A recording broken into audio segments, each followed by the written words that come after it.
राजा जी मैं हमार लिपस्टिक के देखा तरीके एकदम रगड़ रगड़ के ओठ लाल कर देनी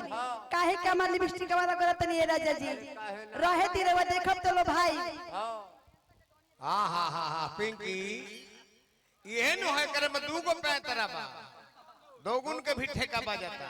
आ चाहबू ते करे के फास्ट में भी बना सकता चाहबू ते करे के फास्ट बना लेबू जैसे बाकी कलाकार हुई हु करे कि ना जाने कौन दोस्त विधना से कोई नहीं घर के न घाट के हम कही के न भईनी अरे करे के चाहबो ए त ना जाने कौन दोस्त विधना से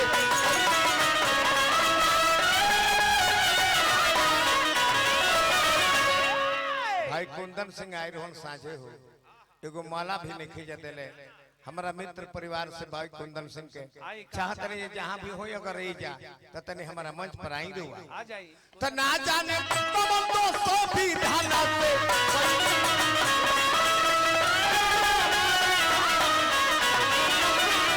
घर के ना घाट के हमको ही के ना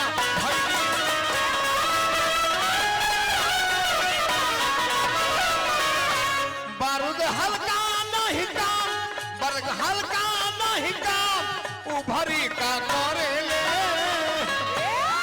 जया मूरी से बोरी बोरी के टीका करे ले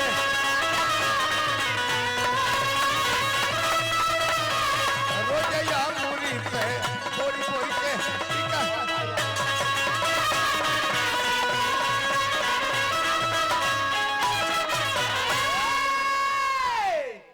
जेने संस्कारी है सबके भइले राउर बड़का भैया जी बानी हमहू रवा के गोड़ लगता नहीं भगवान बड़ा संस्कारी परिवार में आ जावे का मौका मिलल बा चली ये है हमार भाई कुंदन सिंह जी हैं स्वर्गीय प्रधानमंत्री दहो माला स्वर्गीय प्रधानमंत्री भारत के चंद्रशेखर सिंह के निजी सचिव कभी ऐसा समय रहे जी यहाँ का भाई साहब विशंभर कुंवर जी प्रधानमंत्री के निजी सचिव रहने उनकर छोट भाई कुंदन सिंह बानी वहां के समय से हम यहाँ के द्वार पर गौनाई गाइले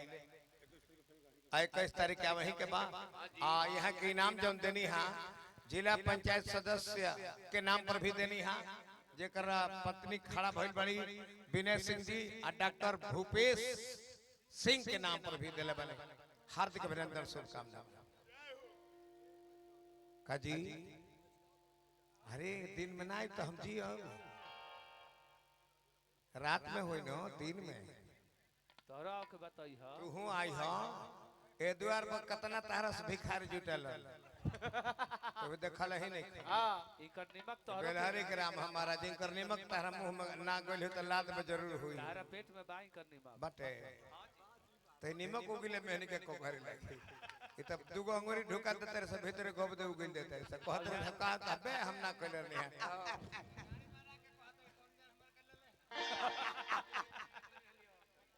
अभियान तावे के परी देखी का कहल हबुआ सोहर बबुआ तन भड़काऊ मत समाज बैठल बा बैठे दे समाज के रुखे हमने के चिन्ह जाइले जाए समाज अभी चाहत बाबा चाहना हमने के समाज चिन्ह ले जाए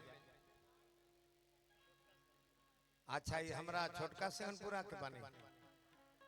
अरे वाह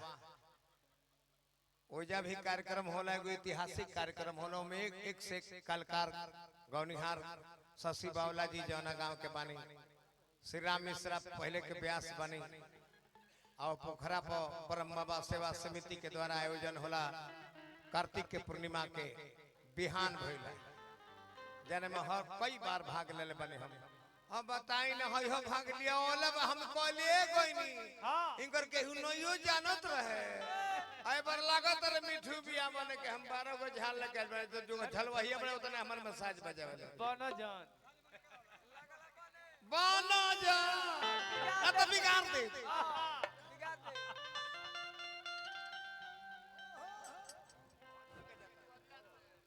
फिर है तल्लो दूसरा दिशा के तो भटकाओ, रास्ता मत भटकाओ। कहाँ हम रनी है तो कहाँ लेके चल गए। आज चैत महीना में सजना ना खोजे सजनी के, ए मुन्ना बाबा सजनी खोजे ले सजना के खोजे तारी की। आज पति परमेश्वर ना आइलन, ओइते त कटिते दइते दवाइते मिसिते मिसोइते खेलते खेलते खइते खियते आ तब से दाई में इसके बाहर चल जाते। एह से कहता नहीं का कि बैठी दुआरिया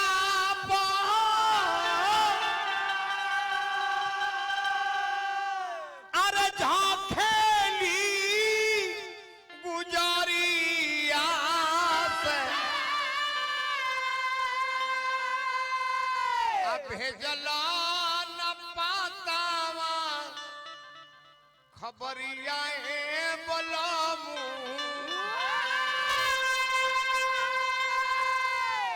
तो चुरिया भइली छुरिया आ चुनरिया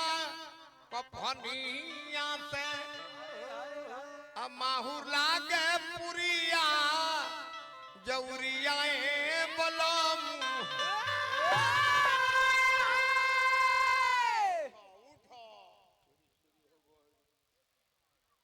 आई हे सखी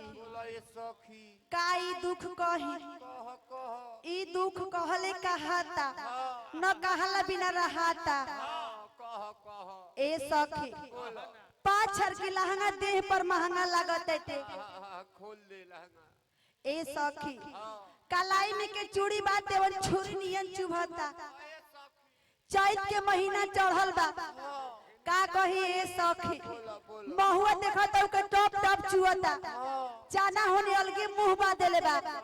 के सारी फर के झरता खेत में। ए सखी का कही तनिके सैया जी के हमरा बुझा दे नहीं खे। ए सखी पाछर के लहंगा देह पर महंगा लागता। कलाई में के चूड़ी बा देवन छुरी नियन गड़ता। ए सखी मटर के छेमी बा तेवन करैया पर छेनी नियन गड़ता। जब भोर होता कोयलर के बोली सुनत नहीं तो कोयलर के बोली सुनते हमार करेजा में हुक उठा था। कैसे कैसे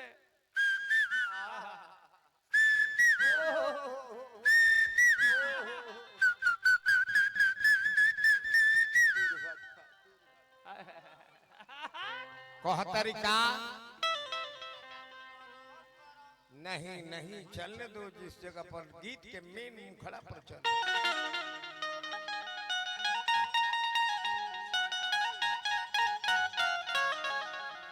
मेन मुखड़ा जे आ गइल लहंगा में आग लागल बा अब बुतावे वाला के खोजता रे। भैया हमरे टुनटुन पांडे जी मिट्टी के निवासी बानी, सैकड़ों रुपया पुरस्कार देनी, बार बार नमस्कार बा। ए कहतर किया रे गवना करतिया कका कहीं बतिया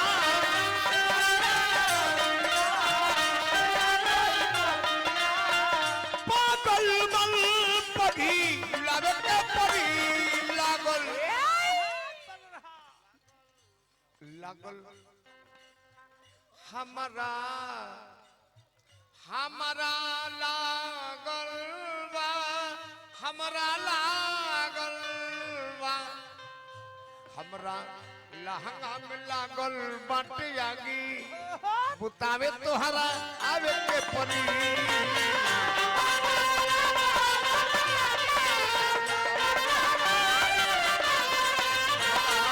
लहंगा में लागल बाटे आगी बुतावे तोहरा आवे के परी।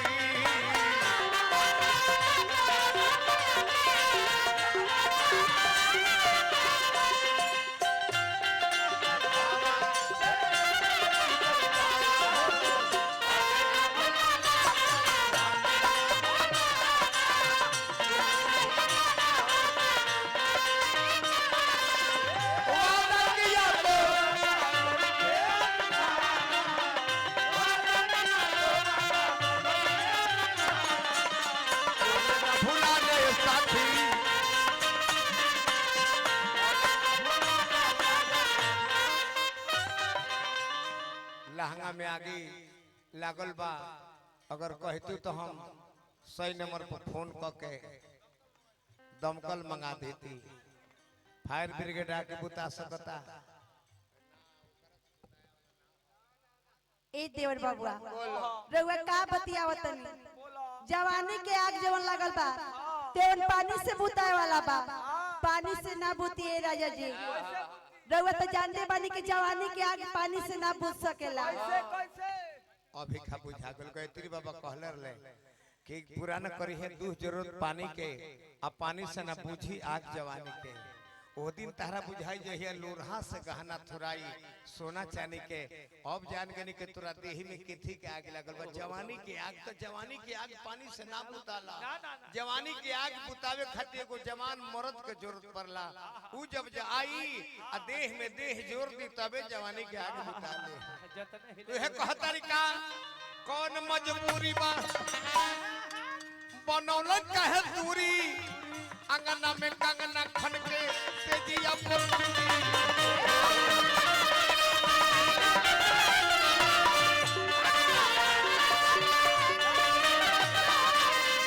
ये हमारा गांधी बाबा है। देखिए ऐसा ऐसा कला के प्रेमी हमने के बाड़न, ये हमारा गांधी बाबा भगवान पुर से आयल बानी। ये बाबा के तने गो माला से अपना स्वागत करो। भगवानपुर कौन मजबूरी बा बनौल कहे दूरी, अंगना में कंगना खन के तेजिया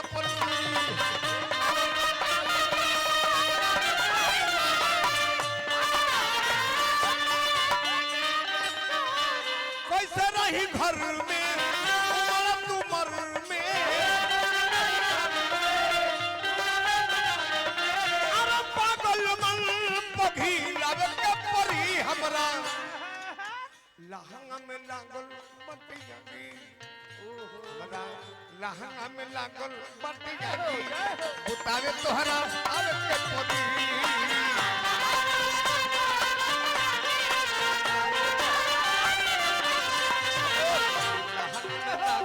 बटे जागी, बुतावे तोहरा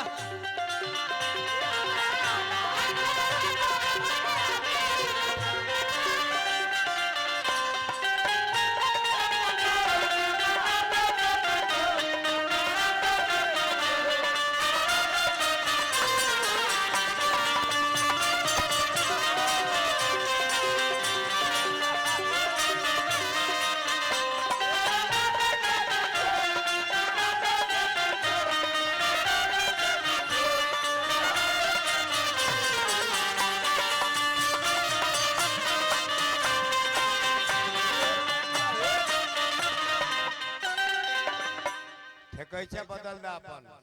तारा ठेकैचा के नु चैता बजावे आवता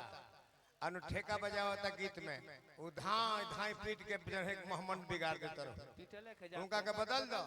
दोसर कोन नया लेका के तैयारी कर। जैसे हम जोगिंदर देखले जे नरमाए लगले त मनु बाबा कहे जे चला कड़ेर बादक बड़ई लेके आ गए। ए ते तू दू चीज बदला, एगो मौगा बाबा जन बैंजू बजावता है, एगो ठेका बादक जन कुल लेकर के कमजोर कर देले, मौगा बाबा कुल लेकर के खून खींच घल खेला खेले खातिर औरी बा। आहा सारा दिन आवतिया अंग में अंगड़ाई रहते तो सेजिए पो और इतनी लड़ाई।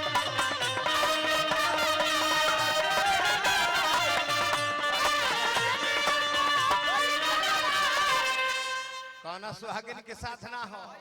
कौना औरत की इच्छा ना हो, कौना मेहरारू के मन ना है विसुंदे बाबा। सारा दिन आवत ताते हमें अंगड़ाई रोहित तो सीजिए मो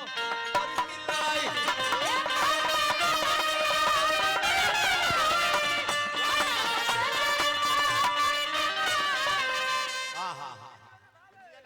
निंदियो न आवे विद्या सतावे, निंदियो न आवे विद्या सतावे, अरे सुतल भगिया जगावे के परी हमरा हमरा मोरे सांवरी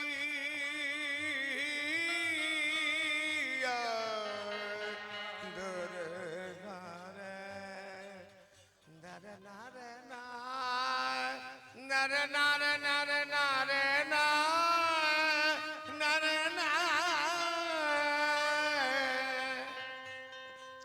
आय हाय कुछ न भावे निदिया सतावे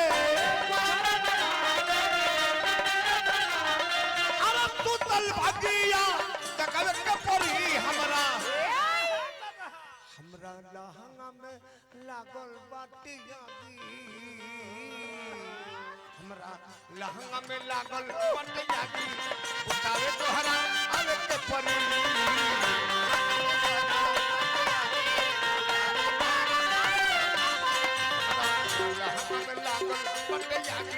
बतावे तोहरा अब के परी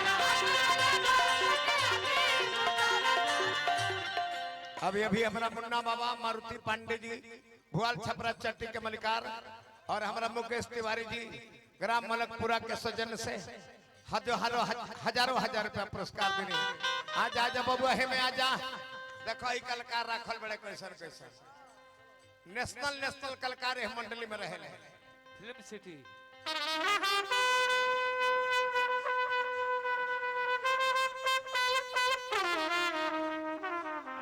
क्या बात है क्या बात